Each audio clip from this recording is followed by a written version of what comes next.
അത്യാധുനിക സൗകര്യങ്ങളുമായി ഇനി പുതിയ രൂപത്തിലും ഭാവത്തിലും ഇന്ത്യൻ ബേക്സ് നിങ്ങളെ സ്വാഗതം ചെയ്യുന്നു. Indian bakes, opposite police station, Manjeri road, Wandoor. തവനൂരിൽ വിജയമുറപ്പെന്ന UDF സ്ഥാനാർത്ഥി VS ജോയ്. നിലമ്പൂരിലെ ആര്യടൻ മുഹമ്മദിന്റെ വീട്ടിലെത്തി ഭാര്യ PV മറിയുമ്മയെ കണ്ട് അനുഗ്രഹം വാങ്ങിയ ശേഷം സംസാരിക്കുകയായിരുന്നു ജോയ്. ബുധനാഴ്ച വൈകുന്നേരം 4 മണി മുതൽ തവനൂരിലെ പ്രചരണത്തിന് തുടക്കം കുറിക്കും.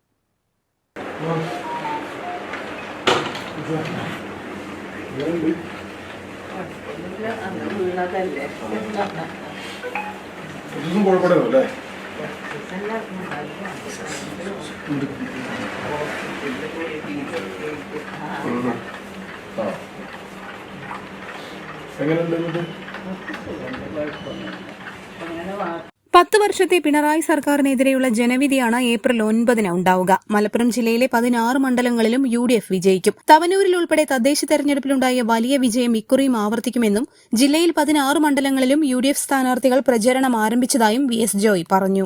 അതെ, തവനൂർ മാത്രമല്ല, കേരളം മുഴുവൻ പിടിക്കാനുള്ള വലിയൊരു പോരാട്ടമാണ്. കേരളത്തിൽ 10 വർഷക്കാലത്തെ പിണറായി ഭരണത്തിന്റെ ദുരിതം പേറുന്ന ജനങ്ങൾക്ക് ഒരു പുതുയുഗം സമ്മാനിക്കുന്നതിന് വേണ്ടിയാണ് ഐക്യ ജനാധിപത്യ മുന്നണിയുടെ സ്ഥാനാർത്ഥികളൊക്കെ വന്നു കഴിഞ്ഞു. മലപ്പുറം ജില്ലയിൽ 16 സീറ്റിലും സ്ഥാനാർത്ഥികളായി. 16 വിജയിക്കുന്നതിന് വേണ്ടിയുള്ള പ്രവർത്തനം മലപ്പുറത്ത് UDF വളരെ മുൻകൂട്ടി ആരംഭിച്ചതാണ്. 100-ലധികം സീറ്റുമായി കേരളത്തിൽ UDF അധികാരത്തിൽ വരുമ്പോൾ മലപ്പുറം 100% വിജയം അത് ആര് സ്ഥാനാർത്ഥിയായാലും നമ്മൾ പ്രതീക്ഷിക്കുന്നതാണ്.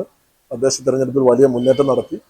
ആ മുന്നേറ്റത്തിന്റെ തുടർച്ചയുണ്ടാവും. ഞാൻ തവനൂരിലേക്ക് പോകുന്നതിന് മുമ്പ് പ്രിയപ്പെട്ട ആര്യാടൻ സാറിന്റെ കുഞ്ഞാത്തയെ ഒന്ന് കണ്ട് അനുഗ്രഹം മേടിക്കാൻ വേണ്ടിയാണ് ഇവിടെ വന്നിട്ടുള്ളത്. പ്രകാശേട്ടൻ തവനൂരിൽ ജയിക്കാൻ കഴിയുന്ന അന്തരീക്ഷമാണ്. കഴിഞ്ഞ തദ്ദേശ തെരഞ്ഞെടുപ്പിൽ മുഴുവൻ പഞ്ചായത്തും ഇടതുപക്ഷത്തിന്റെ കോട്ടകളായിരുന്ന പഞ്ചായത്തുകൾ ഉൾപ്പെടെ കാലങ്ങളായി ഞങ്ങൾക്ക് ജയിക്കാൻ കഴിയാതിരുന്ന തദ്ദേശ സ്ഥാപനങ്ങളിലൊക്കെ വലിയ വിജയം നേടാൻ കഴിഞ്ഞിട്ടുണ്ട്. തീർച്ചയായും തവനൂര് പിടിച്ചെടുക്കാൻ കഴിയും എന്ന പ്രതീക്ഷ തന്നെയാണ് ഞങ്ങൾക്ക്. പ്രചരണത്തിന് ഇന്ന് 4 മണിയോടുകൂടി റോഡ് ഷോയോടുകൂടി തുടക്കം കുറിക്കാൻ വേണ്ടി അങ്ങോട്ട് പോകാം. ആര്യടൻ മുഹമ്മദിന്റെ വീട്ടിലെത്തിയ VS ജോയിയെ കുടുംബാംഗങ്ങൾ സ്വീകരിച്ചു. PV മറിയുമ്മയുമായി 10 മിനിറ്റോളം നടത്തിയ സൌഹൃദ സംഭാഷണത്തിന് ശേഷമാണ് ജോയി തവനൂരിലേക്ക് തിരിച്ചത്. രാവിലെ എടക്കര, ചുങ്കത്ര എന്നിവിടങ്ങളിലെത്തി നേതാക്കളെ കണ്ടിരുന്നു. ചുങ്കത്രയിൽ തെരഞ്ഞെടുപ്പ് പ്രചരണം നടത്തുന്ന UDF സ്ഥാനാർത്ഥി ആര്യടൻ ഷൌക്കത്തിനെയും കണ്ട് സംസാരിച്ചിരുന്നു. News bureau, Nilambur. 8 വർഷക്കാലമായി നമ്മുടെ മനസ്സറിഞ്ഞ നമ്മുടെ സ്വന്തം wedding centre Laiba wedding centre.